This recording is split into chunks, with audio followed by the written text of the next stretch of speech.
Hello world, you're listening to Strategikon, your window to all things security and foreign affairs.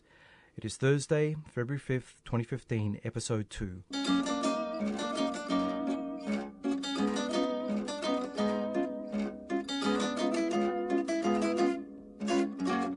I'm your host, John Bruni, and with me in the studio today is co-host and Sage International Associate David Olney from the University of Adelaide and Strategikon moderator Ashley Felderhof. Good evening to you both. Good evening, John. Good evening. Ashley, what do we see in the news today? Well, firstly from Taiwan, the death toll from a Trans-Asia Airways plane that crashed into a Taipei river shortly after taking off has risen to 31. Taiwanese officials said on Thursday, and could rise further with 12 people still missing. Also in Asia, a top Chinese official in Hong Kong has warned democracy campaigners in the former British colony against pushing for independence and confronting Beijing, according to the official news agency Xinhua. The rebels in Ukraine, pro-Russia rebels, appear to be in full control on Wednesday of one of the towns that's been a principal target of their advance, as they attempt to surround a nearby garrison of Ukrainian forces. On the Middle Eastern front, Jordan's King Abdullah has vowed a relentless war against Islamic State on their own territory on Wednesday in response to a brutal video published by the hardline group showing a captured Jordanian Air Force pilot being burned alive in a cage. Just to Europe now, and the short headline is that the ECB has cancelled, in the words of Reuters, the soft treatment of Greek debt in a warning to Athens. The European Central Bank abruptly cancelled its acceptance of Greek bonds in return for funding on Wednesday, shifting the burden onto Athens' central bank to finance its lenders and isolating Greece unless it strikes a new reform deal. And since we talked about that last week, I wondered if we do want to just go into that one a little bit further. The decision apparently came hours after Greece's new finance minister emerged from a meeting with ECB President Mario Draghi to claim that the ECB, that is the bank, would do whatever it takes to support member states such as Greece. And yet, they seem to have been taken aback when the ECB abruptly cancelled its acceptance of Greek bonds. So I don't know if you want to find out a little bit more of the implications of that, guys, but it does seem to be quite a difference in understanding of the reality of the situation there. Greece apparently is unable to tap the markets because of high borrowing costs. It has enough cash to meet its funding needs for the next couple of months, but faces around 10 billion euros of debt repayments over the summer. And in spite of the Greek minister saying that the ECB will do whatever it takes to support all member states in the Eurozone, a document apparently prepared by Germany for a meeting of EU finance officials on Thursday made it clear Berlin wants Athens to go back on promises to raise the minimum wage, halt unpopular sales of national assets, rehire fired public sector workers and reinstate a Christmas bonus for poor pensioners.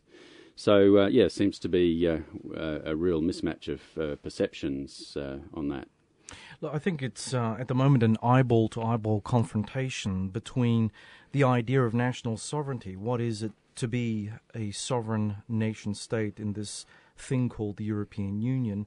So we've got basically the European Central Bank on the one side, you've got the government of Athens on the other, and it's this kind of confrontation of ideas and ideals of what it is to be this new thing called a European. We really don't know what that is.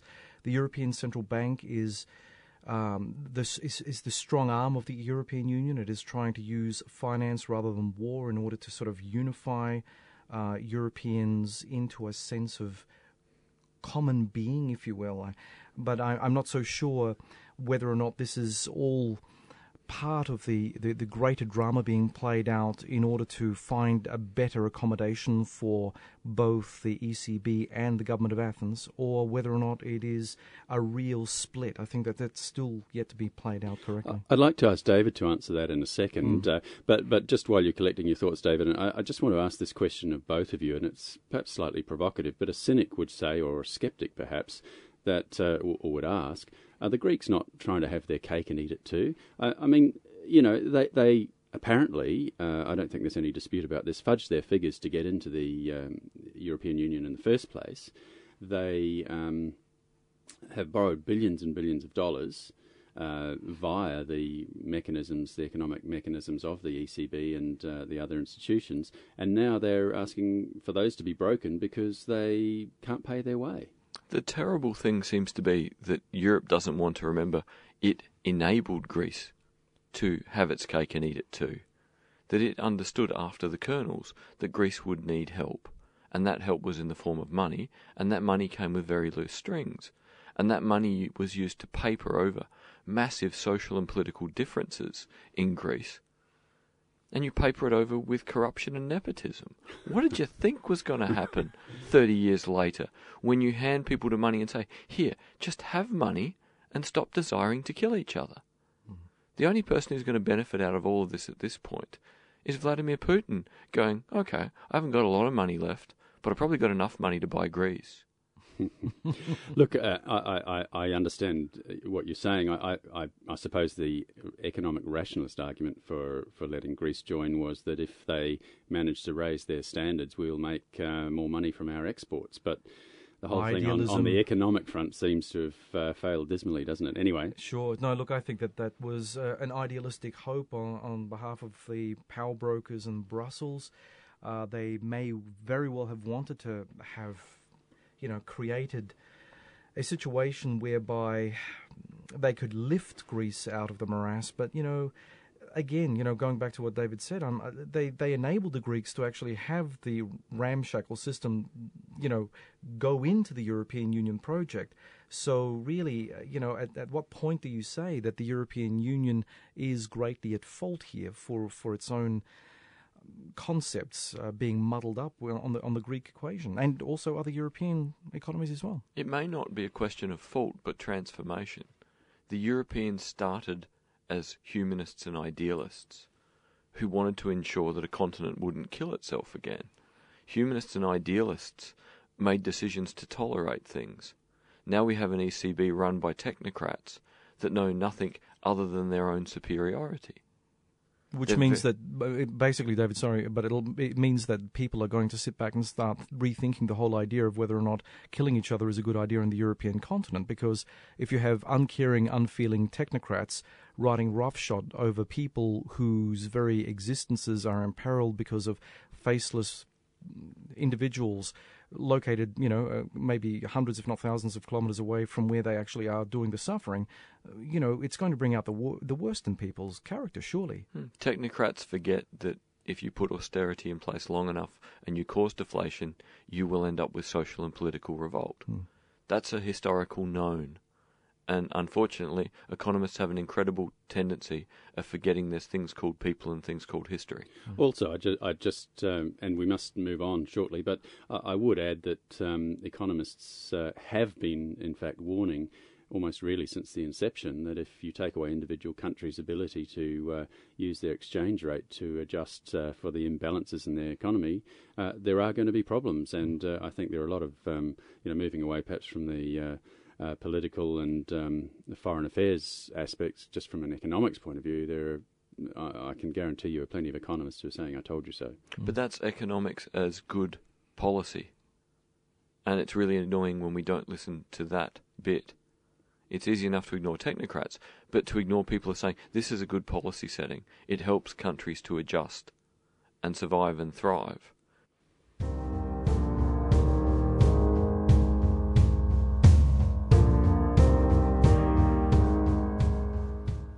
Okay, well, look, we might move on to our main discussion point for today.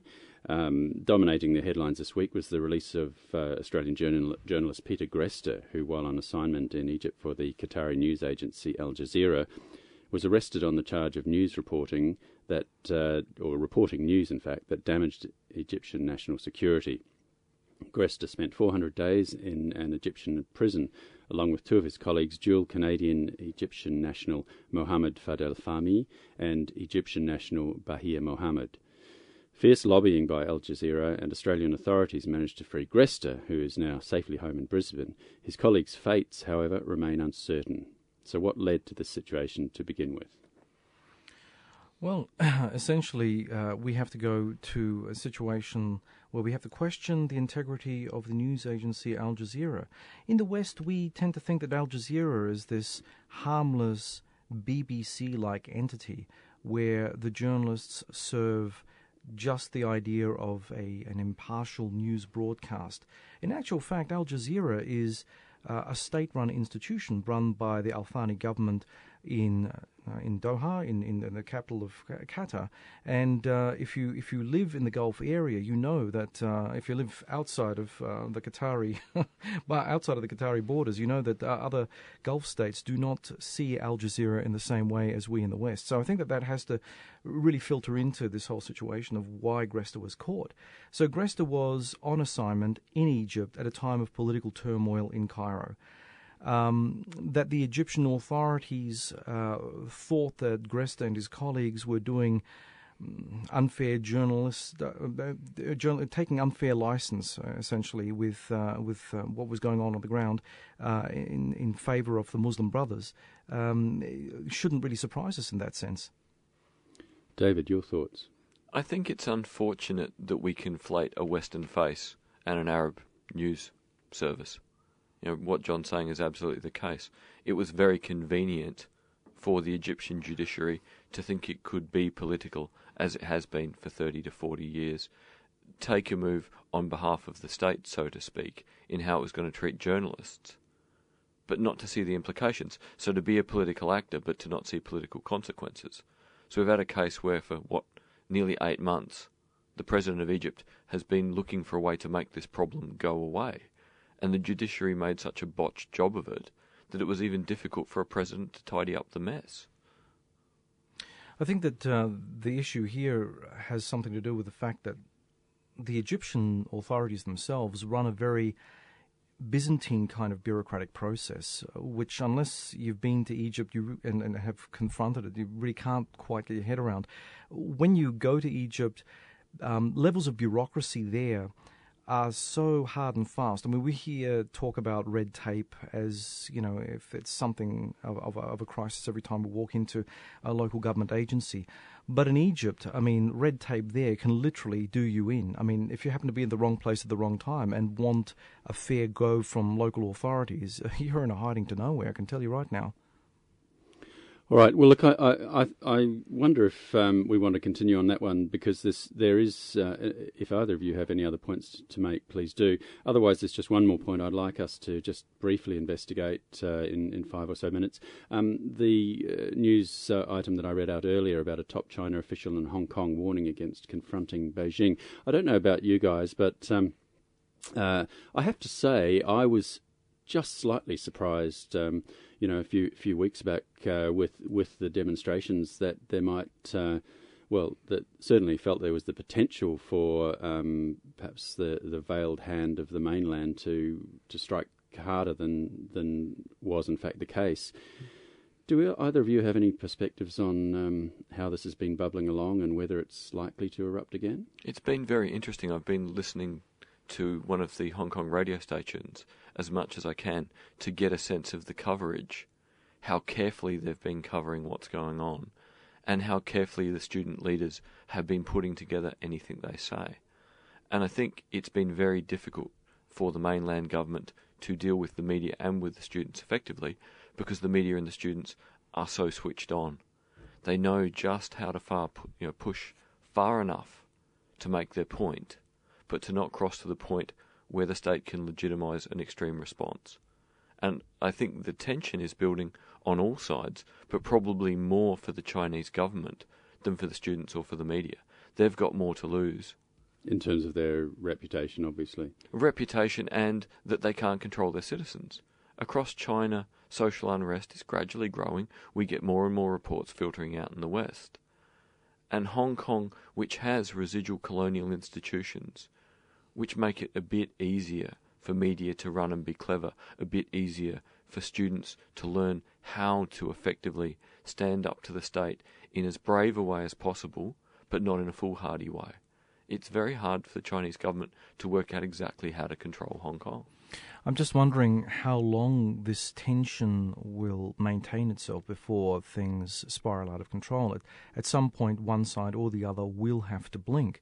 Hong Kong is still considered, in spite of the fact that it's integrated into the mainland, it's still considered a thorn in Beijing's side because of the very thing that you've said, David. You know, the idea of having these British institutions, or the residual British institutions, and the idea and expectation that if you're living in Hong Kong, you do come from a freer society.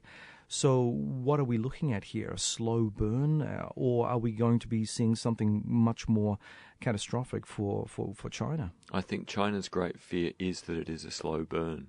That as long as Hong Kong is somewhere where families in northern China want to send someone to go to university, that, you know, it's like having people going overseas but not having to.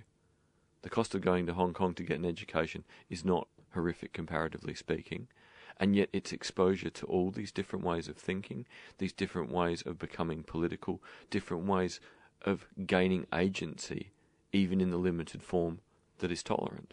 I can't imagine that they're not worried, the authorities. I think that Hong Kong, you know, may be in a more precarious situation than perhaps we think. Well, that may be so, and I suppose really it comes down to just how much tolerance Beijing has, and you know, they're caught between a rock and a hard place. I mean, on the one hand, if in front of the global media they crack down like they did in Tiananmen Square, of course, there's going to be international approbation against China, the likelihood of sanctions being imposed upon China, although it's a much harder deal now than it was back during the Tiananmen Square massacre. So, you know, because China is such an integrated element of the global economy, actually the workshop of the world. So how would they be able to deal with wanting to have a tough response against the protesters? That's anyone's guess. They have to hope that words work, because taking action could have so many strange repercussions. In a sense, China's relying on fairly extreme nationalism to hold itself together in a period of transition, and Hong Kong doesn't fit that nationalistic perspective and fervour. So it's a problem in itself, and it's a problem in representing a different way to be. So I can imagine that the tension building in Beijing will just keep building, and I would assume that it will be Beijing that would act first, because the students have got the same issues week in, month in, year in. Beijing's the one that has to wonder, how does this spread? How is it perceived? How does it affect the sense of national integrity? How does it affect our sense of nationalism? How does it affect how we're perceived by a world where we don't want to just be seen as the producer of cheap things? We want to be seen as a credible country that produces, you know, quality things and a quality system. I'm wondering at what level Beijing is thinking of employing psychological warfare tactics against the students in a way that would be able to bring the result that they so desire, and that is, you know, let the students go home and do their studies as opposed to going out on the streets and protesting against Chinese authorities. I suppose, in a sense, that would have to be something that they'd be looking at very seriously at this point in time. It's got to be better to get the students home. You know, when the students had to go home last year, it fell out of the Western news cycle. And that's got to be the principal aim from our perspective out here. But what happens internally on the microblogs in China? What happens with people travelling for business and talking about stuff? I guess we just don't have any effective appreciation for the extent to which this does or does not become a discussion point in small towns in northern China that feel they're not really getting the benefit of the economic miracle. And they go, well, hey, if they're protesting to have more rights, maybe there's something in that. Well, that's a wrap for this week. We hope that you've enjoyed this episode, and we look forward to your company again next week. Our thanks to producer Alicia Moraw, David Olney, and Ashley Felderhof. For now, goodbye from the Strategikon team.